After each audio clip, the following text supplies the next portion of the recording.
Hello everyone, it's 6:29 here on Vancouver Co-op Radio, CFRO 102.7. You're listening to The Rational, and I'm your host, Adam Carmichael. Up now is Rational team member Chris Stephenson with a story for us and a little bit of a pre-recorded piece, if you want to intro that for us. Vancouver is one destination for ESL language students in Canada. Every year, students spend well over $500 million in the Lower Mainland. However, not all business is legitimate. With limited language skills and differences in culture, international students are often targets for exploitation and abuse.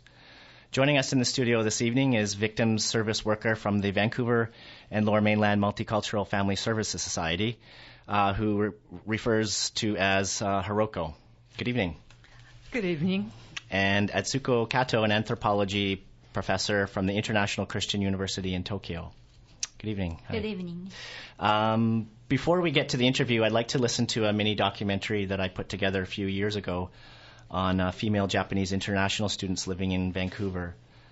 Some of the information might be out of date, however, I think it brings to light some of the issues these students face here. And after we listen, we'll have a chance to answer some questions. Here we go. My first job, I was a kitchen helper. Michiko Kawano is from Japan. She is one of 60,000 international students who study in Vancouver every year. When she arrived, she got a job at a Kerrisdale restaurant to pay her way. She says because she was a foreign student, her boss took advantage of her. First 1 month, I worked for free because my boss said it was training. But that wasn't the end of the problems with her boss. He kept touching in places where it was clearly sexual. Kawano says he wanted to meet her after working hours. She just wanted sex with me, so I refused.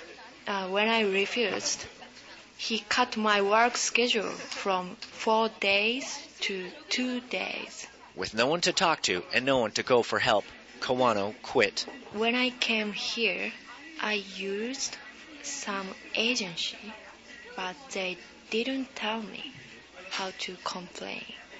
So nobody told me how to complain. She eventually found the Japanese Community Association, Tanarigumi. Counselor Kayoko Nishoka specifically helps students like Kawano. I listen to their situation and see if they can complain to Employment Standard Branch. The Employment Standard Branch enforces proper working conditions. With the help of the agency, Kawano got her lost wages, but nothing was done about the sexual harassment. There are 5,000 Japanese working holiday students in Canada every year. Nishoka receives complaints on a regular basis. She says students are often desperate to work. They appreciate so much that they found a job. Somebody, actually hired them, that they're willing to do anything. But not all student complaints are work-related. There are also concerns about where they live. These are called homestays. They pay money and then the agency finds a homestay, arrange everything before they're leaving. But then when they actually get there, it's not like what they said. Ako Campbell paid $5,000 for her homestay in ESL school for 3 months. For that price, she was expected to get 3 meals a day, but that didn't happen. Few days they were really kind and good person, I felt. But after they didn't give me food. This was only the beginning. Without warning, most of the space she was paying for was rented out from under her, and 3 people moved in. They were paying three person $830. I was paying 700 one person, and they took my space. Campbell went back to the agency that found her homestay and asked for help. Later I told my agency, but they said they were very good host family, so I should understand Canadian family, they said.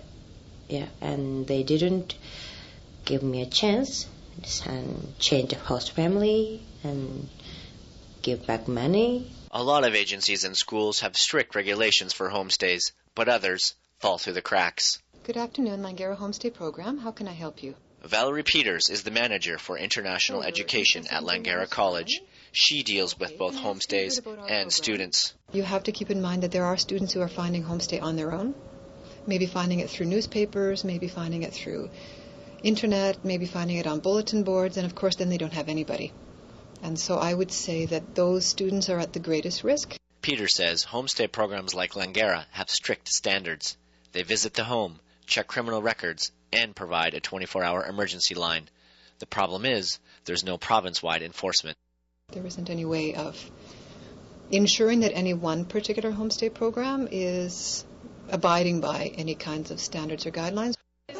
Meanwhile, Tonarigumi services are wearing thin. They are the only Japanese social service agency in Vancouver. Honestly, we cannot handle everything, all the problems that international students have. There needs to be an agency specifically for those people. But for young women like Kawano and Campbell, the damage is done. Without more education and support, this abusive trend will continue, and others will end their experience in Vancouver with a similar fate. This is Chris Stephenson, Vancouver. So that documentary was produced about 2 years ago. And how accurate is this information today for some of the Japanese students that are living here in Vancouver? I think this trend still continues, so it's pretty accurate, I would say. Okay. Etsuko? Yeah, I agree. The situations haven't changed very much. Okay.